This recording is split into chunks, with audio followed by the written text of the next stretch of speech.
Ukraine president Volodymyr സെലൻസ്കിയും US president Donald ട്രംപും തമ്മിലുള്ള ചർച്ച അടിച്ചുപിരിഞ്ഞിരിക്കുന്നു. അമേരിക്കൻ പ്രസിഡന്റിന്റെ ഓവൽ ഓഫീസിൽ നടന്നതെന്ത്? വിശദമായ റിപ്പോർട്ട് കാണാം. ഓവൽ ഓഫീസിൽ US president Donald Trump, vice president JD Vance, Ukraine president Volodymyr Zelensky എന്നിവർ. തുടക്കമിട്ടത് JD വാൻസ്. റഷ്യൻ പ്രസിഡന്റ് പുടിനെതിരെ കടുത്ത നിലപാടാണ് അമേരിക്ക സ്വീകരിച്ചത്. പ്രശ്നപരിഹാരത്തിന് നയതന്ത്ര മാർഗം അനിവാര്യമാണ്. പ്രസിഡന്റ് ട്രംപ് അതാണ് ചെയ്യുന്നത്. വാൻസ് നിർത്തിയുടൻ ഞാനൊന്ന് ചോദിക്കട്ടെ എന്ന് സെലൻസ്കി. ആവാം എന്ന് വാൻസ്. സെലൻസ്കി: പുടിൻ ഞങ്ങളെ ആക്രമിച്ചു, ഞങ്ങളുടെ രാജ്യത്തിന്റെ വലിയ ഭാഗങ്ങൾ കയ്യേറി. ക്രിമിയ കയ്യേറിയപ്പോൾ ഒബാമയായിരുന്നു അമേരിക്കൻ പ്രസിഡന്റ്. പിന്നീട് ട്രംപും ബൈഡനും, ഇപ്പോൾ വീണ്ടും ട്രംപും പ്രസിഡന്റുമാരായി.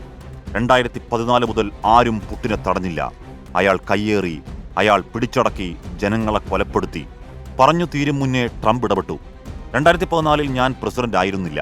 വാൻസ് അത് ശരിവെക്കുകയും ചെയ്തു.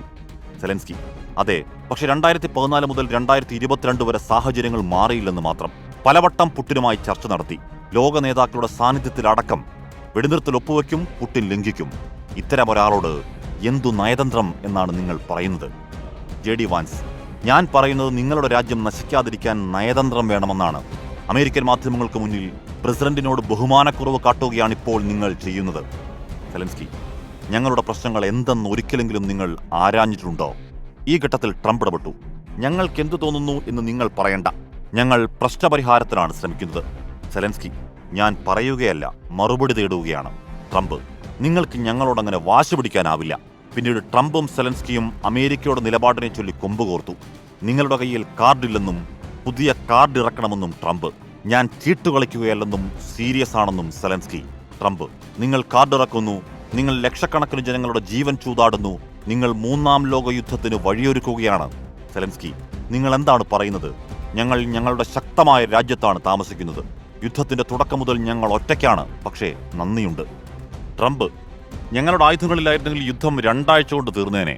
സെലൻസ്കി: 3 ദിവസം കൊണ്ട് തീർക്കുമെന്നാണ് പുടിൻ പറഞ്ഞത്. വാൻസ്: നിങ്ങൾ അമേരിക്കയ്ക്ക് നന്ദി പറയൂ. സെലൻസ്കി: പലവട്ടം പറഞ്ഞതാണ് നന്ദി. എങ്കിൽ വേഗം വെടിനിർത്തലിന് തയ്യാറാകൂ എന്ന് സെലൻസ്കിയോട് ട്രംപ്. തന്റെ രാജ്യത്തെ ജനങ്ങളോട് പറയാനാവില്ലെന്ന് സെലൻസ്കി. പിന്നാലെ ട്രംപിന്റെ വിരുന്നിന് നിൽക്കാതെ സെലൻസ്കി വൈറ്റ് ഹൗസ് വിട്ടു, ഇറക്കി വിട്ടു എന്ന് ചില മാധ്യമങ്ങൾ. International desk 24.